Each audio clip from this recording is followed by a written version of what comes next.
दोस्तों, यूक्रेन युद्ध के शुरू होने से पूरे विश्व में एक नया कूटनीतिक संकट भी खड़ा हुआ, जिसने दुनिया भर के देशों को एक बार फिर से ब्लॉक्स में बांटने पर मजबूर कर दिया। और इसका सबसे बड़ा नुकसान विश्व को ऊर्जा के क्षेत्र में देखना पड़ा, क्योंकि पश्चिमी देशों ने एक साथ मिलकर रूस पर काफी प्रतिबंध जड़ दिए, जिनकी वजह से तेल का प्रोडक्शन लगातार कम हुआ और अंतर्राष्ट्रीय मार्केट में तेल के दाम तेजी से बढ़ने लगे। ऐसे में अमेरिका ये उम्मीद कर रहा था कि भारत और जापान जैसे देश भी अमेरिका के साथ मिलकर रूस के खिलाफ काम करेंगे, जिसके तहत एक काफी महत्वपूर्ण रूसी प्रोजेक्ट अमेरिका के निशाने पर था, जिसे हम सैकलिन 1 oil and natural gas field के तौर पर जानते हैं। ये प्रोजेक्ट रूस के फार ईस्ट रीजन में मौजूद एक काफी बड़ा और महत्वपूर्ण ऑयल प्रोजेक्ट था, जिससे प्रतिदिन 2,20,000 बैरल क्रूड ऑयल प्रोड्यूस किया जा सकता था। लेकिन अमेरिका की कंपनी एक्सॉन मोबिल ने प्रतिबंधों की वजह से इस प्रोजेक्ट से बाहर निकलने का फैसला लिया, जिसने इस प्रोजेक्ट को धराशायी कर दिया। अमेरिका की कंपनी के पास इस प्रोजेक्ट के 30% शेयर मौजूद थे और यही कंपनी इस प्रोजेक्ट का मैक्सिमम ऑपरेशन भी देखती थी। लेकिन जैसे ही अमेरिकन कंपनी ने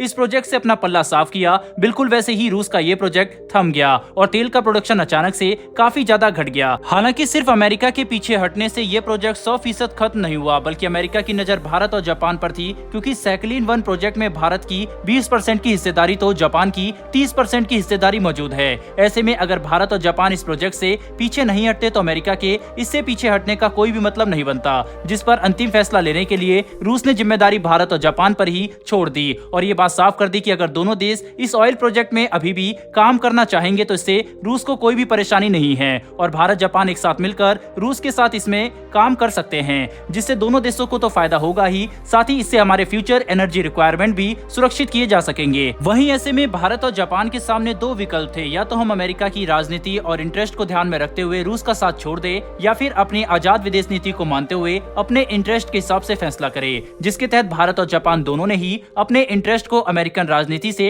ऊपर रखा और रूस के साथ इस प्रोजेक्ट के तहत आगे काम करने का फैसला लिया, जिसके तहत भारत को अपने 20% और जापान को अपनी 30% हिस्सेदारी वापस मिल चुकी है। रेफरेंस के लिए आप आर्टिकल का स्क्रीनशॉट भी अपनी स्क्रीन पर देख सकते हैं। यकीन मानिए ये फैसला भारत द्वारा किए गए कुछ सबसे अच्छे फैसलों में से एक है, क्योंकि यहाँ पर जिस ऑयल प्रोजेक्ट की बात की जा रही है वह कोई छोटा मोटा प्रोजेक्ट नहीं, बल्कि 1140 वर्ग किलोमीटर में फैला एक विशालकाय ऑयल फील्ड है, जिससे मौजूदा हालातों में पीछे हटना किसी बेवकूफी के समान होता, क्योंकि फिलहाल भारत के इस प्रोजेक्ट के डेली ऑयल प्रोडक्शन में लगभग 44,000 बैरल क्रूड ऑयल का हिस्सा है। यानी कि सालाना भारत को सैकलिन 1 प्रोजेक्ट से लगभग 2.2 मिलियन बैरल क्रूड ऑयल हासिल हो सकता है, जो कि हमारी ऊर्जा जरूरतों को पूरा करने में काफी महत्वपूर्ण है। बिल्कुल इसी तरह जापान के लिए भी ये प्रोजेक्ट काफी महत्व रखता है, जिसकी वजह से जापान ने भी अमेरिका की बातों को दरकिनार करते हुए इस प्रोजेक्ट में आगे बढ़ने का फैसला लिया। साथ ही अब इस प्रोजेक्ट के तहत अमेरिकन कंपनी के बाहर निकलने के बाद अमेरिका के सभी शेयर और इक्विपमेंट रूसी कंपनी को मिल जाएंगे, जिसके तहत रूस अब इसे भारत और जापान के साथ मिलकर ऑपरेट करेगा। हालांकि अमेरिकन कंपनी के सैकलिन 1 को छोड़ने की वजह से प्रोडक्शन में जो नुकसान हुआ था उसकी भरपाई काफी हद तक कर ली गई है,